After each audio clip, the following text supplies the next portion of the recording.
이 채용 쉼터가 앞으로 시행이 된다면 이런 작은 땅에 있어서 보다 많은 수요가 생길 것. 다만 아직까지 채용 쉼터 기준이 나오지 않은 상황이라서 토지를 잘 모니터링 하시다가. 안녕하세요, 주말에 가는 집입니다. 지난번 영상에서 채용 쉼터가 조금 더 빠르게 진행되고 있다라고 보내드렸는데요.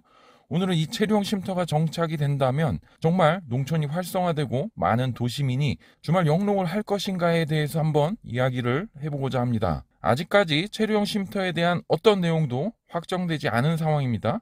다만 현재까지 확인된 것이 농막보다는 넓은 면적을 허용해 줄 것이다.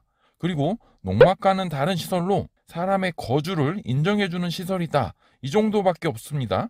담당자들에게도 어떻게 되는 것이냐, 기준은 뭐냐 등등 물어봤지만 항상 현재 검토 중이고 세부안이 발표될 때 확인을 해보시라. 지금으로서는 변동사항이 있을 수 있으니 말씀드릴 수 없다. 이런 식의 답변만 들을 수 있었습니다. 답답하지만 뭐 정책을 만드는 입장에서 어쩔 수 없을 것 같습니다. 다만 이 채용 쉼터가 시행이 된다면 앞으로 몇 가지는 꼭 바뀔 것 같은데요. 오늘은 거기에 대해서 한번 이야기를 해보고자 합니다. 특히나 전원주택의 운명과 농지 거래가 활성화될 것인지에 대해서 한번 이야기를 해보려고 하는데요. 농막, 주말주택, 또 채용 쉼터에 관심이 있으신 분들은 오늘 내용 확인하시고 여러분의 의견도 댓글에 한번 남겨주시면 감사하겠습니다. 또 주말 농장에서 필요한 것이 어두울 때 필요한 빛인데요. 이렇게 밝은 태양광 조명이 있습니다. 와, 정말 밝아서 전기가 없어도 밤에 문제가 없을 테고요. 또 이렇게 멋진 정원등도 있는데요. 모기까지도 퇴치하는 정원등도 있다니 혹시 궁금하시면 아래 더보기를 클릭하셔서 저희 주말에 가는 집 쇼핑몰에서 이런 다양한 제품 구매해 보시면 좋을 것 같습니다. 저희도 이번에 이렇게 농막을 바꿨는데요. 화장실을 놓기 위해서 농막을 바꿨습니다. 사실 저희도 작은 주택을 지으려고 많은 검토를 했었는데요. 주말 농장을 운영을 하다 보니 이 주말 농장이 너무나도 매력적인 겁니다. 그래서 아예 작은 주택을 반축 공사를 통해서 만들어 보자라고 여러 가지 검토를 했었는데요. 그러다가 이 채용 쉼터 소식이 들려왔고 그래서 주택을 짓는 것을 백지화 시켰습니다. 그 이후로도 채용 쉼터 소식을 계속 모니터링 했었는데요. 그래서 이 소식이 하도 궁금해서 농림축산식품부 담당자와 통화를 했었는데요. 통화 이후 이 채용 쉼터가 생각보다 오래 걸리겠다라고 생각이 되어서 결국 그냥 농막을 업그레이드 하는 것으로 결정을 했고 이미 이렇게 기존 농막을 팔아버리고 새로운 농막을 놓게 되었습니다. 이때 저희 지역은 정화조 매설이 가능했기 때문에 이렇게 화장실까지 놓았는데요. 큰맘 먹고 이렇게 진행을 했고 현재는 모두 마무리되었습니다. 그리고는 이번에 채용 쉼터가 어떻게 되고 있는지 궁금해서 또 농림축산식품부 담당자와 통화를 했었는데요. 이게 지난번 영상입니다. 이게 생각보다 빠르게 진행되고 있었더라고요. 내년 시행을 목표로 해서 진행을 하고 있다라면서 조만간에 세부 계획안을 발표할 것이다. 이렇게 이야기를 하더라고요. 솔직히 저희도 현재의 농막은 너무나도 불편합니다. 농사를 짓는데 6평 농막이면 되지 않냐? 이렇게 말씀하실 수도 있지만 주말 농장이 주말에 농사만의 목적으로 있는 것은 아니라고 생각합니다. 저희는 가족들과 텃밭에서 손수 지은 채소와 함께 저녁 때 삼겹살이라도 구워 먹으면서 하룻밤을 묵고 오기도 하는데요. 오히려 이런 목적이 더 즐거움을 주는 것 같습니다. 여러분은 어떻게 생각하세요? 정부에서도 체험형 영농이라고 해서 작은 땅의 경우는 이런 걸 장려하고 있기도 합니다. 그 때문에 300평 미만의 농지의 경우 체험형 영농이라는 명분으로 농지를 취득할 수 있게 만들어 놓기도 했습니다. 다시 채용 쉼터 관련해서 이야기를 하도록 하겠습니다.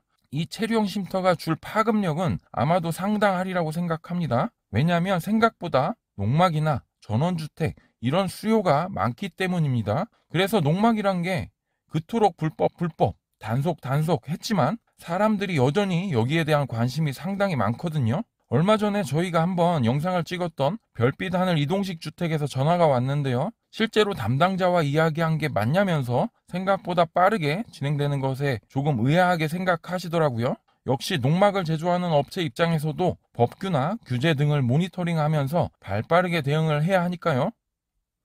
자, 그럼 이 채용 쉼터가 시행이 된다면 어떻게 될지 한번 생각을 해보겠습니다. 먼저 전원주택에 대해서 이야기를 해볼게요.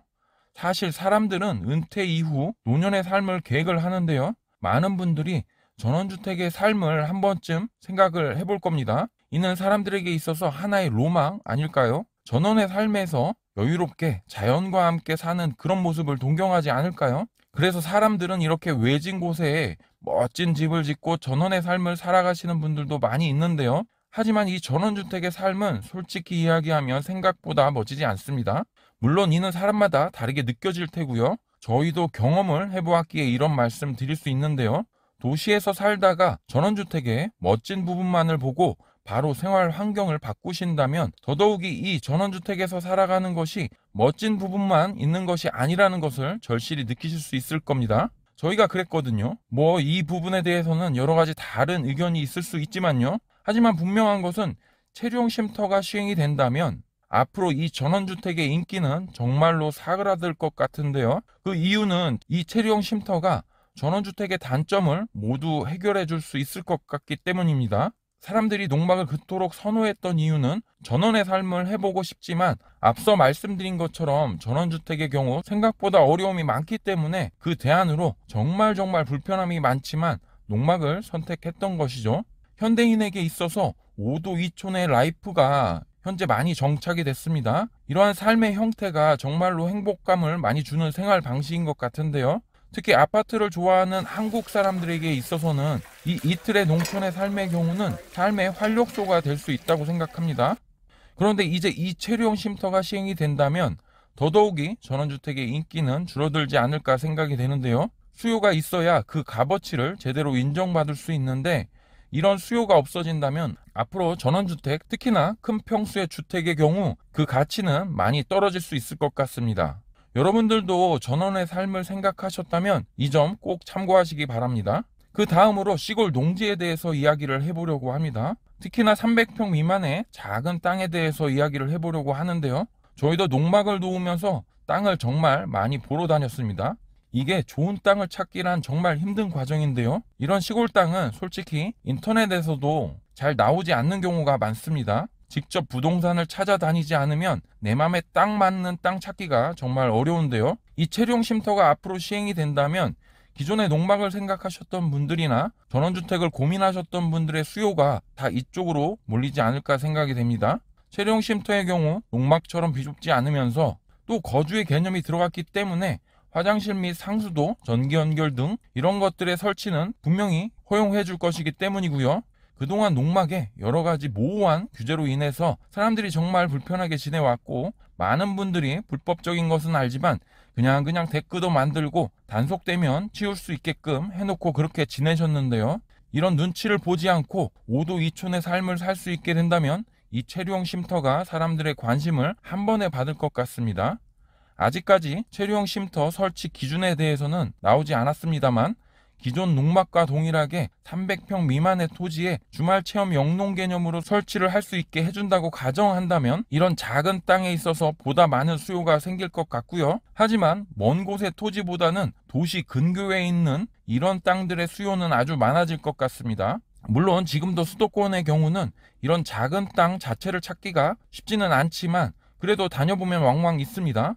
지방의 경우는 조금 다를 수 있겠지만 큰 도시 근교에 있는 작은 땅은 이제 체류형 쉼터를 지을 수 있기에 조금 더 인기가 높아질 것 같습니다.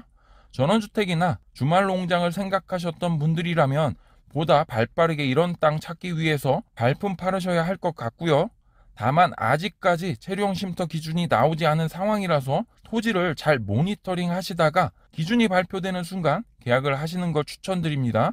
작년 농막 규제가 나왔을 때를 예를 들어 본다면 당시 200평 미만은 2평, 200평에서 300평까지는 4평, 300평 이상의 토지에는 기존과 같은 6평의 농막을 설치하게끔 했거든요. 제발 이런 제한은 없기를 바라는데 혹시나 이런 이상하게 또 기준이 마련될 수도 있으니까 토지를 잘 찾아보시고 다니다가 체류형 쉼터 기준이 발표되면 바로 계약하는 것이 좋을 것 같습니다. 뭐든지 빠르게 행동하는 자만이 기회를 놓치지 않고 성공할 수 있습니다. 오늘 이 체류형 쉼터와 관련해서 앞으로의 전망을 두서없이 길게 이야기했는데요. 여러분들도 5도 2촌의 행복한 삶에 한번 도전해 보시면 좋을 것 같습니다. 이상으로 오늘 영상은 마무리하도록 하겠습니다. 감사합니다. 주말에 가는 집이었습니다.